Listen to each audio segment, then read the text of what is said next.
si Kim Chu, 'di ba? Si Kimi is a legitimate front runner. Okay? Because meron siya pareho. Pareho siyang meron ng critical claim. Okay? Critical claim means yung mga critics, yung jury, okay? Gusto yung skills niya sa pag-arte. Plus mainstream and social media popularity. Ano kasi mga kachika, maraming fans si Nadine Lustre pero hindi ganun ka-active. Like, meron bang nagla-live stream na fan ni Nadine Lustre? Meron ba? Si Kimi madami.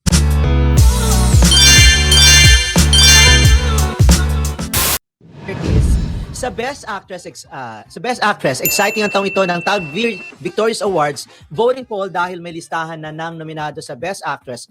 Kabilang nga rito sina Kim, Nadine at Ann, Maricel Soriano, Charo Santos at iba pa. Okay, oo. Medyo mahigpitan yan na for Best Actress. Kasi, sandali, pampakaiba ba? Ang pelikula niyan, pelikula to, di ba? Oo, pelikula. Kasi sila Charo, oh well. Ayan mga kachika, no? Yung ano na yan, usapan na yan nila si Ray Pumaloy. Kasi talaga namang mahigpit ngayon yung labanan. Okay? As Best Actress. Actually, buti nga yung sinabi nila dito, is si Nadine Lustre lang and si Ann Curtis. Diba? Pero meron pang iba, okay, na mga kalaban si Kimi. Diba? Si Nadine Lustre, okay, yan yung sa movie ni Lani Vice Ganda, 'di ba? Yung Call Me Mother. Okay? Si Ann Curtis yung recent nila, 'di ba? Kay Jericho Rosales. Okay? Yung iba pang mga mahihigpit na kalaban dito is si Bel Mariano. Okay? Yung movie nila Maricel Soriano, Meet, Greet and Buy. Okay? Bel Mariano. And then yung isa pa na medyo mabigat din, mga kachika, is yung kaibigan, close friend ni Kimi, Angelica Panganiban. Di ba? Ang Becky. Yung movie naman na yon is yung Anne-Mary. Okay? And mabigat na kalaban si Angelica Panganiban. Due to her experience, umaarte na yan, bata pa siya. Di ba? Ito, isa rin sa mabigat na, hindi mabigat, isa rin sa kalaban, pero hindi ko masabing mabigat. Okay? Glyza Castro. Barboys, contender din yan. Okay? And then, hindi rin mabigat, actually wala nga bigat eh. Pero nasama lang mga kachika sa mga contender. Okay? Sunshine ni Maris Racal. Okay? Pero yung pinakamabigat talaga, mga kachika, na mga kalaban ni Kimi is si Nadine Lustre tsaka Ann Curtis, the loved one. Okay? Ngayon, siguro, kung titignan natin, di ba, titignan natin,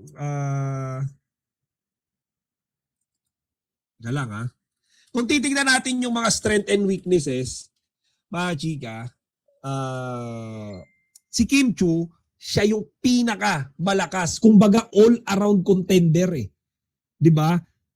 Ang pinakamalakas na threat diyan, pinakamahirap na kalaban, Nadine Lustre. Mga kachika. Bakit? Kasi si Nadine Lustre, artistic yung mga role niya. 'Di ba? Ngayon, kung mainstream popularity lang din naman yung pag-uusapan, taob lahat. Taob lahat, mainstream, sa television, sino pinakasikat, social media, sino pinakasikat, mga kachika, as we all know, taob lahat kay Kim Chu yan. Wala nang usapan pa, di ba? Pero mga kachika, award-winning din kasi, di ba? Yung performance ni Nadine Lustre doon sa Call Me Mother. And nandun din si Memi Vice, so mga kachika, tawag ito, na-amplify si Nadine Lustre doon. 'Di ba? Kasi ano siya, may festival prestige siya. 'Di ba? Pero kung mainstream tsaka mga awards momentum like Kimi na sunod-sunod yung awards, 'di ba? Si Bel Mariano, fresh, young, 'di ba? Hype, 'di ba? Dahil yung Don Bell medyo mainit din. Si Angelica, yun nga, veterans, di ba? Sobrang veterano na sa aktingan. Tsaka ang mga critics, yung mga talagang magagaling mag-judge ng movie, masisilip din si Angelica. Pero hindi ko masyadong ah okay lang ako makiambag. Oo naman, Madam Irene Miguel, ba't mo tinatanong kung pwede ka bang makiambag? Pwede. Di ba? O yan, makiambag ka.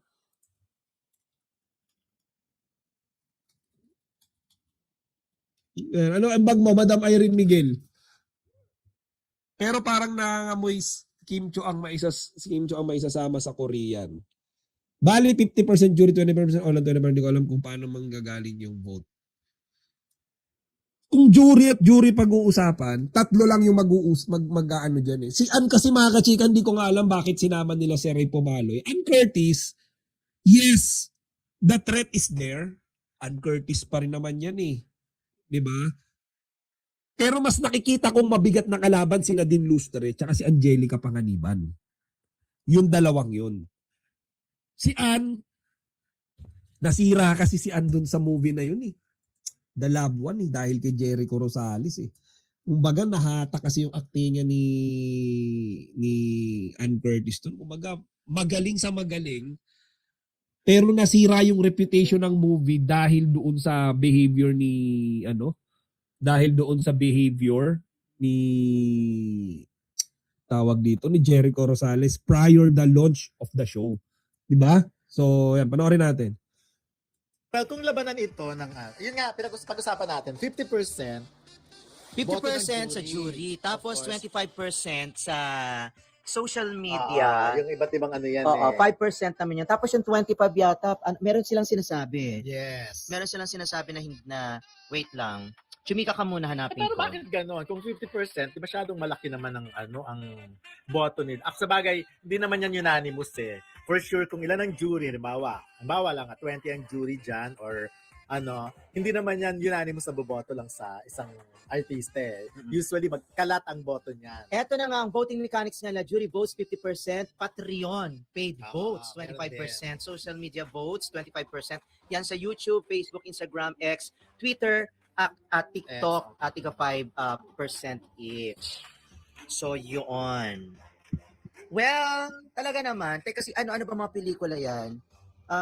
Eto, kasama dyan si Angelica Panganiban para sa Anne Mary, si Ann Curtis, The Loved One, Barbie Fortesa, kasama din dyan, Contrabida Academy, Charo Santos, Only We Know, EJ Hallorina, Dream Boy, Silda Coronel Sisa, ayan si Kim Chu para sa My Love Will Make You Disappear, Maricel Soriano, Meet, Greet, and Buy, Maris Racal, Sunshine, si Mylene Dizon din habang nilalaman ng Hydra ang kasaysayan at sino din na din Lustre Call Me Mother. Tapos yung kay Kim, Alin yun? yung kay Kim na My Love Will Make You ang Disappear. labo ng ano nila. Ayoko makialam kasi may awards. The award giving Oo body. nga eh. Pero kaya lang 2025 at 2026 yung pinaglalaban mo, di ba? Kasi ang sisa ngayon lang yung 2026. Yung kay The Loved One ngayon lang yan. Kaya Sa bagay, kasi mga kachika, yung kay Kimi, My Love Will Make You Disappear to eh. 'Di ba? Yung sinisilip nila diyan. Tama 'di ba? My Love Will Make You Disappear yan, 'di ba? Tsaka kumbaga doon sa movie, movie actress of the year, nominated si Kimi diyan, 'di ba? My Love Will Make You Disappear. And then nagkaroon din siya ng major win streak, 'di ba? Sa Best Drama Actress, 4 lang sa PMPC Awards. Okay? And then meron din siya international nomination sa Asian Televisions Award tsaka sa Content Asia. So mga kachika, si Kim Chu, di ba si Kimi, is a legitimate front runner.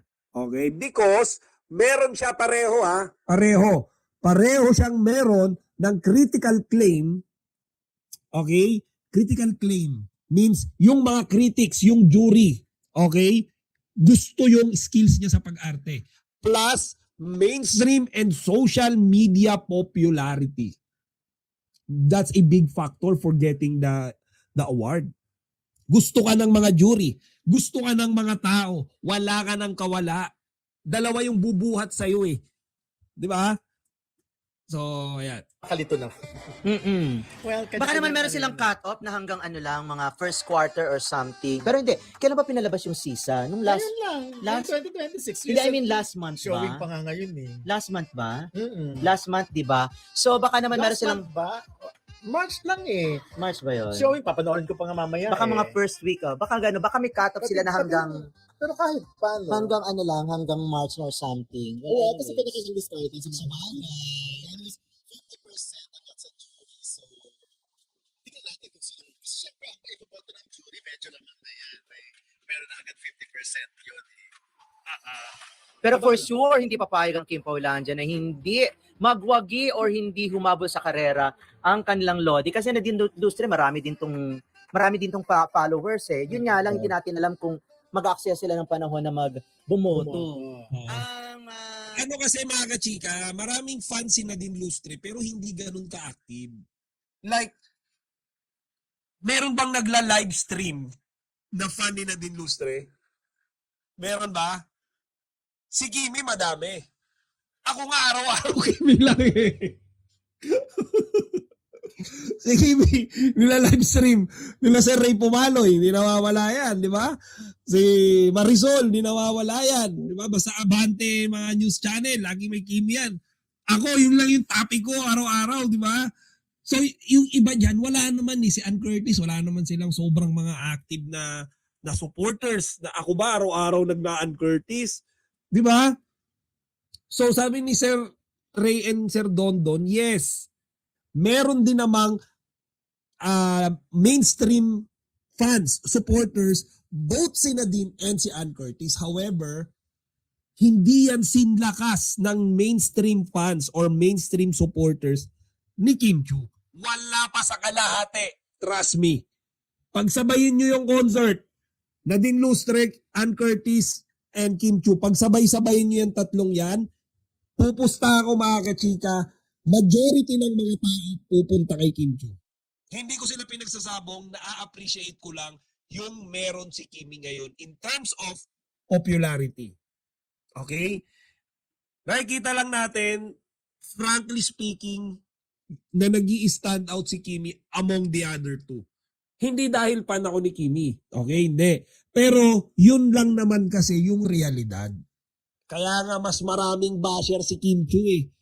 Kasi mas sikat siya eh. Naman talaga yung kalakaran, di ba? Kung sino yung mas sikat, yun yung mas mainit sa mata ng mga bashers. Bakit? Kasi kapag binanatan mo yung sikat, sisikat ka rin eh. Papansin ka eh. So mapapansin ka rin.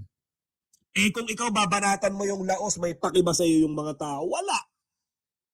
Eh wala naman silang paki sa laos eh. Ayun. Bibin Skinny nakahabol. Good morning, Kakimpaw. Good morning, evening din sa'yo, Madam Boben. Ayan. Same time mag-attend. Kasi for yes. sure, sa ano to eh. Chicago ito sa Chicago. And si Ann Curtis, marami din siyang mga followers. Milyon. Correct. Yun nga lang, hindi natin alam kung mag-e-effort itong mga ito para bumoto. Natatangi lang talaga ang mga panay ng Kim po or ni Kim na nag-e-effort talagang bumoto. As in, super Eh, support. bakit naman hindi? Siyempre, idol nila yun. Gagawin nila ang lahat para may panalo. Kasi kita mo nga naman yan, nung nagkaroon ng primetime queen of all time, nanguna si Kim dahil yung sa boto ng mga panay niya. So, tignan natin dito kasi iba rin naman kasi Kaya yung yung sinasabi nila yung nakaraan lang nung tinalo ni Kimi si Catherine, okay, and Judy Ann Santos, 'di ba? Prime time queen of all time. awards media awards baka nga naman talagang magbakbakan at magkahamunan. Pero syempre, pag hinamon ng Kim Paulandia, hindi naman papayag ang mga yan na maiwan lang o ma-left behind or Sabi ni Madam Irene Miguel CAC, mas nauna kasi naging artista si Nadine at Ann. Perahan yun.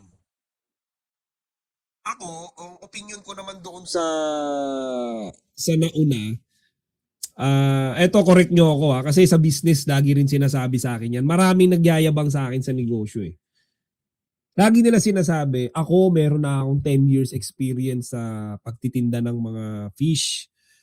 Ako meron na akong 15 years experience. Ikaw yung shop ko, Noah Gin Aquatics, sinasabi, ikaw 3 years ka pa lang eh. Lagi akong ginaganon. Okay? However, mga chika, this is not to brag, share ko lang sa inyo. Hindi ako nagyayabang pagdating sa negosyo ko. Never. Ang daming nang sasabi sa akin, yung tindahan mo, yung store mo, baguhan ka lang naman, bagito ka lang naman, nauna kami sa iyo eh. 3 years ka pa lang, kami 10 years na, 15 years. Alam nyo mga chika, hindi yan sa patagalan ng entrepreneurship. Hindi, never. Okay, kasi despite yung experience, meron yung factor, but hindi yan yung magdidikta ng outcome, okay, pagdating sa labanan. Hindi. Kasi merong mga artista, okay, na napakatagal na sa industriya, pero pulpul pa rin. Trust me, meron. Di ba? Kasi ako mga kachika, nilalait nila yung shop ko eh. Bago lang daw ako, rising ewan, di alam pinagsasabi. Well, ako lang naman yung mas kumikita kesa sa kanila. Di ba? Sila 15 years na nasa bahay pa rin nagtitinda. Ako, wala pang 3 taon may sarili na akong store. Tapos ako yung yayabangan. Di ba? Ngayon, hindi basihan yung tagal sa industriya. Never. Siguro may factor yan kasi may natutunan na eh. Pero at the end of the day, lalabas at lalabas dyan yung skills, yung talent mo. Di ba? Kasi kahit gaano ka nakatagal na nagtatrabaho or nasa industriya, mapapag-artista man yan, negosyo or trabaho, kung wala kang skill at talent para sa profesyon na yon, hanggang dun ka lang, tandaan mo yan. Di ba? Kaya nga meron dyan, pagpasok mo sa trabaho, bago ka eh. Diba? Yayabangan ka ng mga bago, mga matatagal na doon. 5 years na ako rito, 10 years na ako rito. Ikaw bago. Tapos after 1 year, pucha, mas magaling ka na sa kanila lahat. Di ba? So hindi ko sinasabing hindi talented si Nadine and si Ann Curtis. Sinasabi ko lang na hindi rin naman pahuhuli si Kimi doon sa dalawang yon kahit na nauna silang dalawa sa industriya. Di ba? Kumbaga, hindi ko sinasabing walang factor yung tagal. Pero trust me mga chika, at the end of the day, yung talent and yung skill, okay, yung effort, yun yung basihan lagi. Sabi nga nila, di ba? Yung mga mas hardworking, okay, na-overtake ka nila madalas yung mga malapit na sa finish line. Di ba? Parang si Kimi, nakita nyo nag-host, sumasayaw, kumakanta, lahat, nag-aartista, daming endorsement and all. Lahat kung ano-ano ginagawa niya eh. Tignan nyo mga kachika yung career niya. Di ba? Tignan nyo yung napupuntahan niya, na-explore niya. Tignan nyo yung net worth niya. Sabi nga nung nakaraan, yung estimated net worth niya baka daw nasa 1 billion na eh. Isipin nyo mga kachika, that's Kimi, and multi-talented lahat pinapasok niya. Iyan yung hard work, plus yung talent nandun, plus yung skills nandun. Si Nadine Lustre, ano lang ba ginagawa niyan mga kachika bukod sa palakad-lakad sa mga modeling show? Arte, bihira lang naman eh. Di ba? So, yung ganun, paano mo masasabing na nauna ka nga sa industriya ng showbiz, pero yung total na show na nagawa mo, di hamak na mas konti sa mga nagawa ni Kim Chiu. So, paano mo sasabihin yun? O sige, ilan na yung taga lang, tingnan natin. Ayan. Tingnan natin mga chika. Okay. Factual comparison. Ayan Sabi ni Madam Irene Miguel CAC, si Nadine Lustre 2001 artista na. Si Kim Chiu 2006. Pero mga kachika, this is a factual basis. Si Kim Chiu meron ng 45 plus na projects. Si Nadine Lustre 25 pa lang. Doble. Partida si Nadine nauna yan. Tingnan nyo, nakalagay dito. Total projects ni Kim Chiu, 45 plus. Yung movies ni Kim Chu, 20 plus. Yung TV series ni Kim Chu, 20. Kay Nadine Lustre, yung movies, 15 lang. Yung TV series, 12. 30. Ay, 15. Ay, 25. So, machika, tingnan nyo 25 lang yung total projects ni Nadine Lustre. Kay Kim Chu, 45 plus.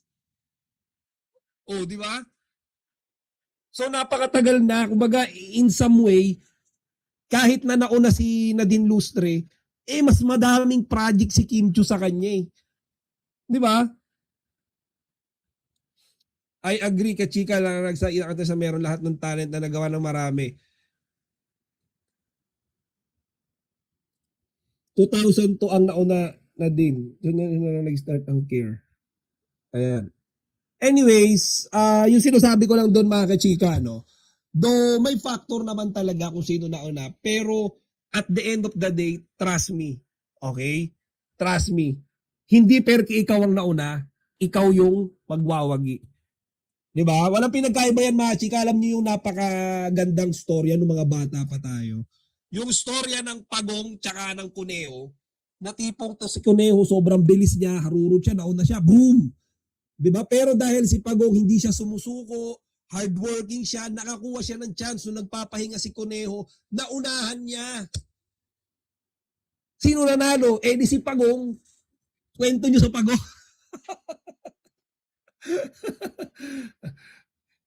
Chika na habol ako sa live. Ayan. Yan. Thank you, Madam Rebelin. Maganda yung kwentuhan natin ngayon. Replay ka. Okay, so yun lang mga kachika. No? Again, that's on me. Gusto yung point here is comparing he was comparing especially during this time na may project si Nadine at si Paulo. Actually, Madam MJ, this is not about comparison. This is a general knowledge. Hindi ko lang to ina-apply kay Nadine tsaka kay Kim Chu sa lahat. Example ko nga kanina yung sarili ko eh. 'Di ba? Ang point ko doon, kalimutan muna natin si Kim Chu tsaka si Nadine. Okay, ang point ko doon, in general, kahit empleyado ka, OFW ka, tambay ka, or kung ano man ginagawa mo sa buhay, ano man profession mo, negosyante ka, artista ka, hindi perke ikaw yung nauna sa larangan o sa industriya, ikaw na lagi yung mananalo sa huli. Okay? Tandaan nyo yan. Kasi kapag ka merong bagong salta, baguhan, pero mas talented, mas hardworking, at mas mayroong skills kesa sa'yo, kahit gaano ka nakatagal sa industriya, itataob at itataob ka niyan. Trust me. Personal experience, mga kachika. Okay? Kagaya sinabi ko, ang daming umaalipusta sa akin sa business. Sabi nila, ganito lang ako, ganito, ganon. Pero ngayon, mga kachika, tinaob ko sila lahat. Nagpapaturo sa akin, ano daw ba yung diskarte ko. Nung mga last year, di ba? Last year, ay, yan si ganito, ganon, di lalago yan si Noah Gene Aquatics. Ay, ganyan lang yan. Ay, dami kong basher sa business eh. Dine-report pa nga nila ako eh. Ngayon mga kachika, nagpapaturo na sa akin paano magnegosyo. Yun yung mga basher ko mga 10 years na daw sila nag-iisda, 15 years. Ako daw 2 years pa lang, 3 years pa lang. Sino ngayon yung nagtuturo sa kanila? No, di ba? So in general yon, hindi yon specifically kay Kimi tsaka kay Nadine. Though meron din konti kasi nga dito sa labanan nila, 'di ba, sa Best Actress. Pero in general yon, applicable yun sa lahat. Okay? So ayan. Or maibasura lang ang kanilang sinusuporta na si Kimi. No, it's a no. Kung kinakailangang maglabas ng pera dahil sa Patreon Yes, kasi i-ano kasi may pay yun, i-download mo. Ano ko naman, kung ako, man-nominate lang okay na eh. The fact na na-acknowledge yung acting, okay na sa akin yun. Siyempre, iba yung mananalo ka, bonus yun. Pero the fact na, halimbawa, nakasama mo na sila Charo Santos, Maricel Soriano, hindi ka naman, kita mo naman yung category, kita mo naman yung kalidad ng acting ng mga veteranong artista natin. So, ako ma-acknowledge lang okay na. Kasi lalo na ako ang lalo na ako ang winner, ay dahil sa lakas din ng boto.